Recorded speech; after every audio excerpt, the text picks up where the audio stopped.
பார்த்தீங்கன்னா எங்கள் ஊரில் சரியான மழை பெஞ்சுதுங்க. ரொம்ப நாள் கழித்து இந்த மழையை பார்க்குறதுக்கு ரொம்பவே சந்தோஷமாக இருந்துச்சுது. உங்கள் ஊர்லலாம் மழை இருந்துச்சுதான்னு சொல்லுங்கள். இன்றைக்கி இந்த மழையில் ப்ரூனோ விளையாடுறதுக்கு ரொம்ப ஆசைப்பட்டு வெளியில் வீடை சுற்றி சுற்றி சத்தம் போட்டுக்கிட்டே இருந்தான். அவனுக்கு வாய் அந்த அளவுக்கு வலிச்சிருக்கும். சொல்ல கேட்கவே இல்லை.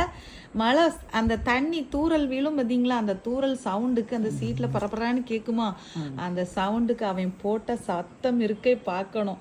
கேட்டில் பின்னிட்டு நம்மளை வெளியில் விட்டுற மாட்டாங்களான்னு இருந்துச்சுது. ஆனால் நான் இன்னைக்கு விடலை. ஏன்னா பொதுவாக அவன் தண்ணியில் ரொம்ப விளையாடுவான், உங்களுக்கு எல்லாருக்குமே தெரியும்.